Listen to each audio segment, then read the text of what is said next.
Okay, welcome to the Skallywags channel. I'm Julie. I'm here with tech tip number 33.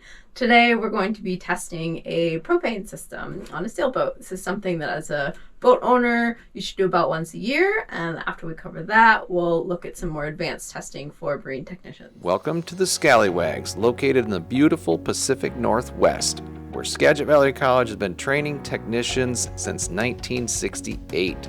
If you are looking for industry certification and the skills to work in maritime, this is the place to visit.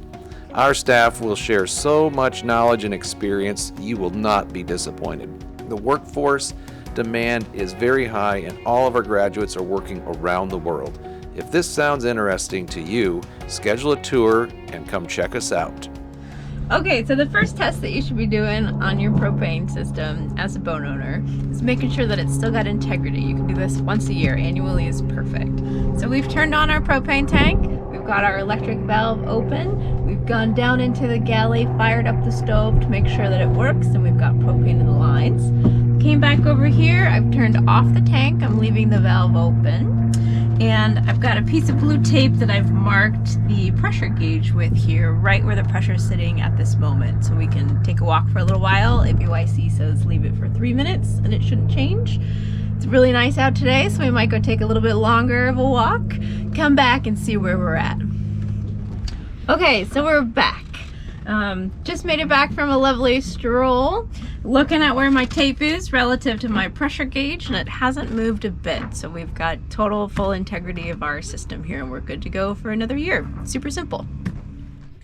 Okay, so part 2 here is for marine technicians. Anytime that we install a new component in a propane system or we work on something in any way, we want to verify the integrity of the system and make sure it's safe before we walk away from the boat and hand the keys back to the boat owner.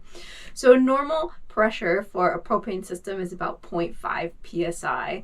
I'm going to test at about 5 psi. That's a pretty standard way to put it through the ringer, just to make sure we don't have any leaks or anything loose before taking off.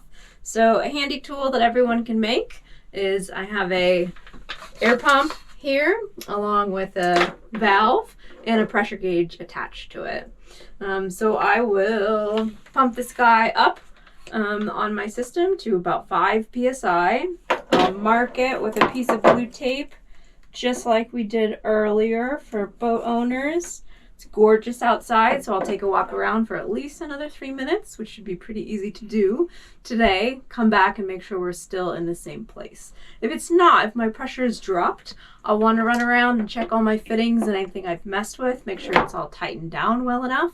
And take a spray bottle with some water and soap without ammonia in it and look for bubbles and track down that leak. Okay, so a side note on this boat. It's been in service for about 30 years. It's got an awesome dedicated propane locker in the cockpit that's vented. We love to see that. One other thing, though, that we would recommend doing on this one is ABYC states that you do want to have some kind of a control or a shutoff valve from where the appliance is. So I'm in the galley on the stove, and to shut the gas off to this appliance, I have to go all the way over to the DC panel on the other side of the boat, which isn't going to work out really well when someone's hollering for a drink in the cockpit. So that would be the best recommendation we can make for making this boat safer. Thanks for watching.